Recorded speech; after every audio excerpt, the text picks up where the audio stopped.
क्रांतिकारी आप सभी क्रांतिकारी सम्मानित बहुजन समाज के लोगों को क्रांतिकारी जय भीम, जय मंडल, जय संविधान, इंकलाब जिंदाबाद करते हुए एक नई खबर के साथ, एक नई आवाम के साथ आपको जोड़ने के लिए one nation one education channel भाई अजय मोहन कुशवाहा प्लेटफॉर्म पर पुनः स्वागत करता हूं।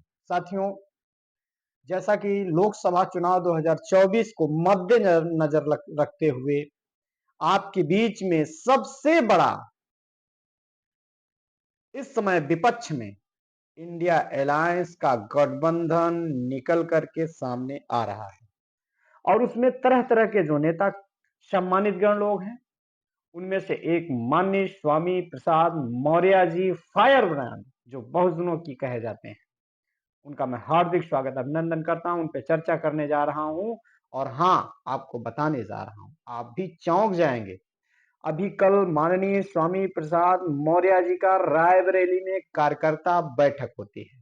क्या रीजन है, आप सब सोच सकते हैं, विचार कर सकते हैं। मैंने आपको पिछले ही वीडियो में बताया है। अभी कुछ दिन पहले कुशीनगर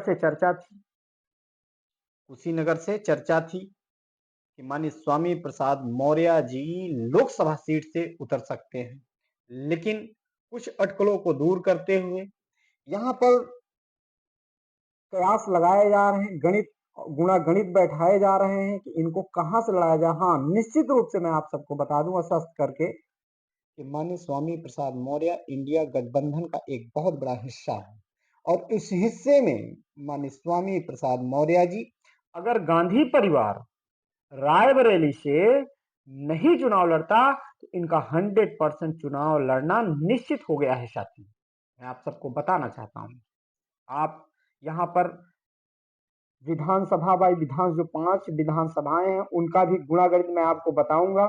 उससे पहले मैं आप सबको बताना चाहूंगा कि साथियों, यहाँ पर माननीय स्वामी प्रसाद मौर्य अभी कांग्रेस के बड़े नेता अविनाश पांडे जी भी गए आवाज से मिलने और माननीय स्वामी प्रसाद मौर्य जी माननीय अखिलेश यादव के भी संपर्क में बने हुए हैं। और कल एक बड़ी खबर माननीय स्वामी प्रसाद मौर्य जी के ऊपर माननीय सपा सुप्रीमो अखिलेश यादव ने दिया।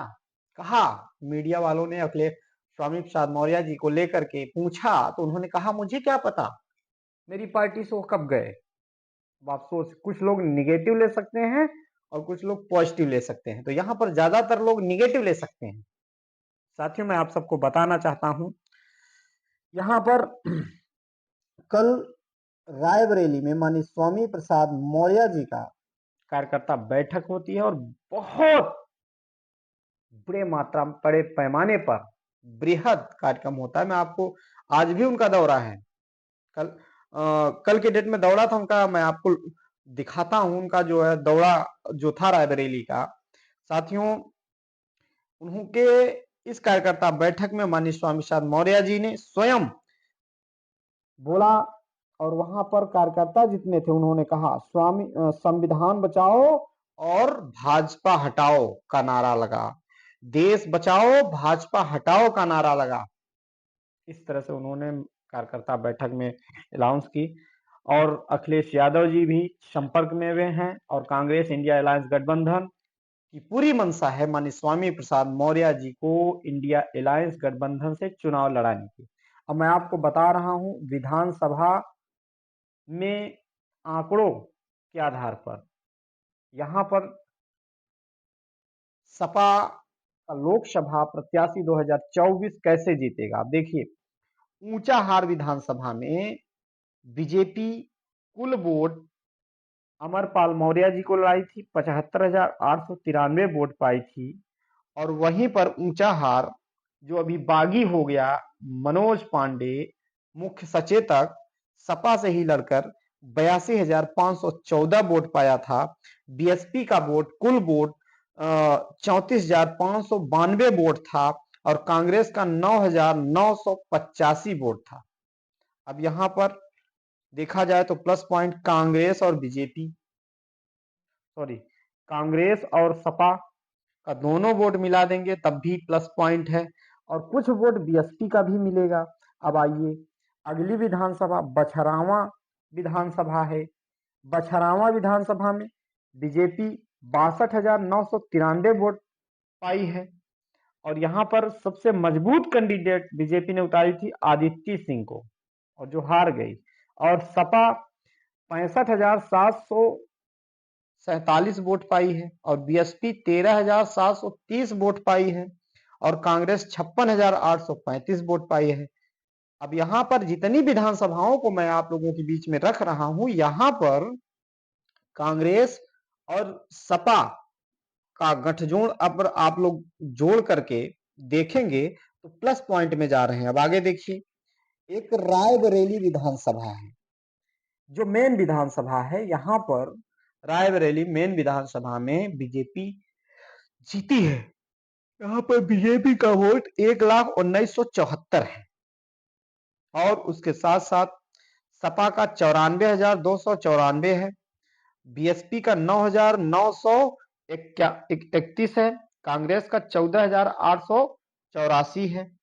और यहीं पर आपको मैं बता दूं, सरेनी विधानसभा, जो अगली विधानसभा सरेनी विधानसभा है, चौथी सरेनी विधानसभा, यहाँ पर बीजेपी एक ही सीट जो कि ऊंचाहार सॉरी यहाँ रायबरेली मेन सीट से बीजेपी जीती है, सिर्फ एक सीट आपके लोकसभा 2024 की रायबरेली में। सरेनी विधानसभा में बीजेपी 62,359 वोट पाई है और उसके साथ साथ सपा 66,166 वोट पाई है, बीएसपी 38,155 वोट पाई है और कांग्रेस 42,702 वोट पाई है। अब सोचिए, कांग्रेस और सपा 42-66, अब जोड़ लीजिए आप। हरचंदपुर विधानसभा है, हरचंदपुर विधानसभा जो मतलब रायबरेली लोकसभा सीट में 5 विधानसभाएं हैं। हरचंदपुर में विधानसभा में बीजेपी 78,009 वोट पाई है, सपा 91,976 वोट पाई है, बीएसपी 73,035 वोट पाई है, कांग्रेस 16,188 वोट पाई है। मैं आप सबको बताते चलूं साथियों, यहाँ पर अगर माननीय स्वामी प्रसाद मौर्य जी चुनाव लड़ने के लिए सपा और इंडिया अलायंस गठबंधन के तत्वाधान में आते हैं, तो यहाँ आप सबको मैं लोकसभा चुनाव 2024 का आंकड़ा बता दूं। 2024 का एनडीए भाजपा का कुल विधानसभा जोड़कर वोट कितना है? 3,81,178 वोट है यहाँ पर। और इंडिया अलायंस गठबंधन का यानी सपा का 5,56,081 वोट है और बीएसपी का 1,03,000 वोट है। यानी कहने का मतलब साथियों, यहाँ पर माननीय स्वामी प्रसाद मौर्य जी को उतारना यानी लोकसभा जिता करके उनको लोकसभा में पहुंचाना और आडंबर और पाखंड के खिलाफ इस देश में एक विस्तृत रूप से आवाज उठाना इनके लिए बहुत बड़ी बात हो सकती है। इसलिए मैं पुनः माननीय स्वामी प्रसाद मौर्य जी का स्वागत अभिनंदन करते हुए पुनः जीत की अग्रिम बधाई देता हूं। मैं उम्मीद करता हूं माननीय स्वामी प्रसाद मौर्य जी को रायबरेली लोकसभा सीट से चुनाव लड़ाने की पूरी तैयारी की बधाई देता हूं।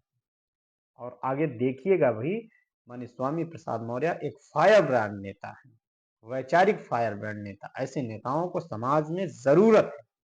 इसलिए आइए हम सारे लोग मिलकर के माननीय स्वामी प्रसाद मौर्य जी के मान सम्मान और स्वाभिमान के लिए खड़े होते हैं और जो गलतियां हैं उनको दूर करते हुए हम सब एससी एसटी ओबीसी समाज के लोग मिलकर लड़ते हैं। और पुनः नए विचारों के साथ एक नए वीडियो के साथ मिलेंगे आप लोगों के बीच में। पुनः क्रांतिकारी जय भीम, जय मंडल, जय संविधान, इंकलाब जिंदाबाद।